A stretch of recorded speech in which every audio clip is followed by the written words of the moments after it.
Okay, so we're making the lining for my snakes and ladders bag. You can see here all I've done is cut out the fabric with a seam allowance of a few centimeters.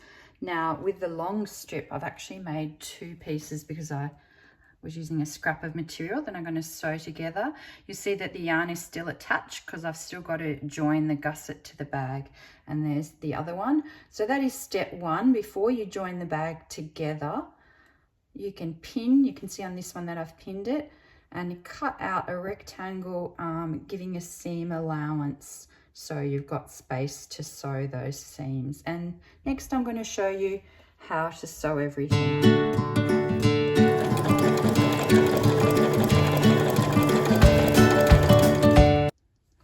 Okay, since I conveniently deleted the part of the video with the other material, you'll see this material is slightly different, but that's fine. So what I've done here is I have used a zigzag stitch to sew around the edges of each section. So we had the strip and then two of these sections. The reason I use a zigzag machine stitch on the machine is to make sure it doesn't fray. However, the other way you can do this is if you have some zigzag scissors, you can see how this has a zigzag edge. So if you don't have a machine, you could just cut it with zigzag scissors and then the material won't fray as much. Now I've pinned the first section. You can see what I've done is this is the top of the bag that's left open, and I've got this gusset strip that I've pinned around the edges. You'll see that the fabric pattern is on the inside because you're going to look into the bag. So it's like an inside out bag, and then you've got the back of the pattern going through. You will be able to see this, but it's not too bad. Always have a look at the back of the pattern to see if it doesn't look too bad when it's going to be seen on the outside through the holes of the crochet.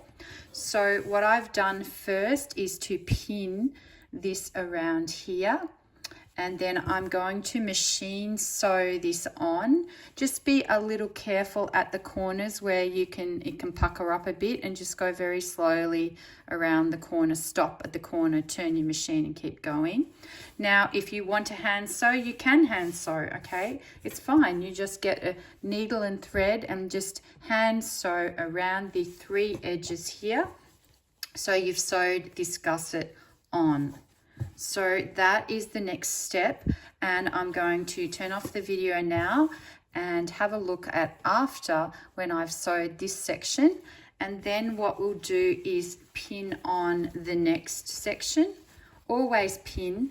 Sometimes you could even hand sew it first with large stitches just to make sure it's fitting properly. So the next step after I sew will be to pin this one on.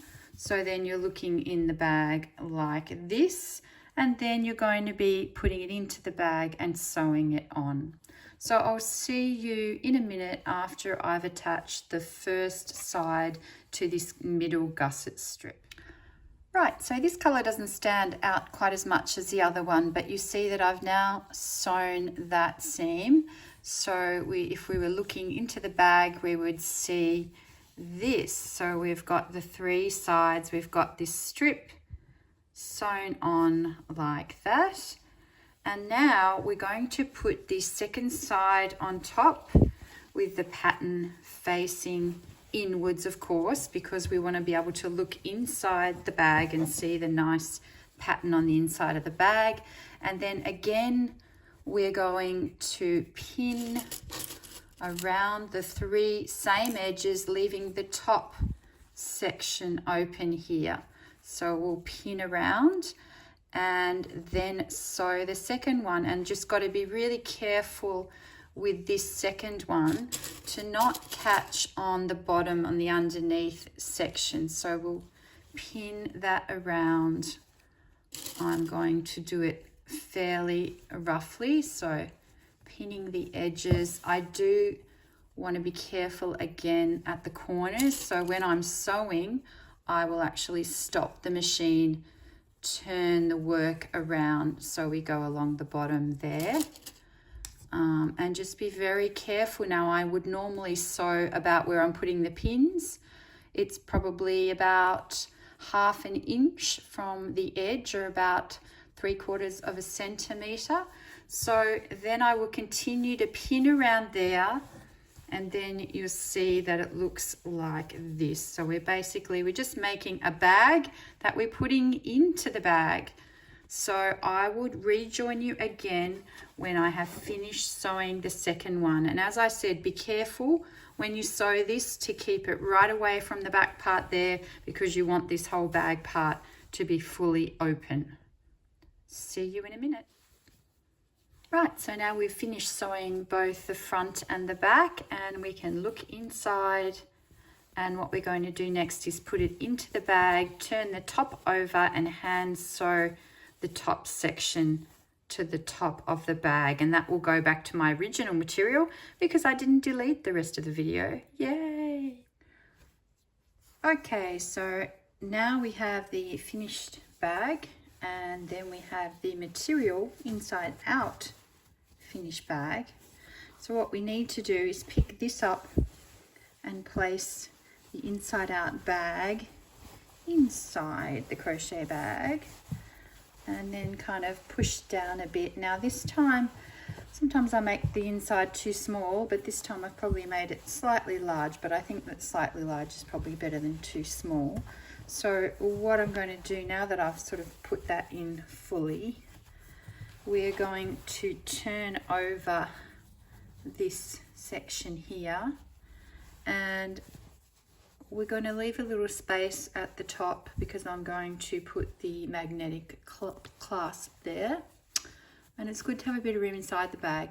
And then I'm going to pin all around the edge here before I hand sew it, and I want the end to match up with this bit here, so I'm going to make sure my two seams match up there, and just gradually go around pinning around the edge, and I'll show you in a minute when I've pinned it all. There's no point showing you. Make sure you leave that little hole for the bag handle uncovered, so you can do it just under that. And in a minute I will show you it all pinned, and then we're going to hand sew the lining in. Right, so here we've got the lining pinned into the bag, and I've had to sort of stretch it and gather it slightly because it was slightly large, but I'd rather, as I said, slightly large than small.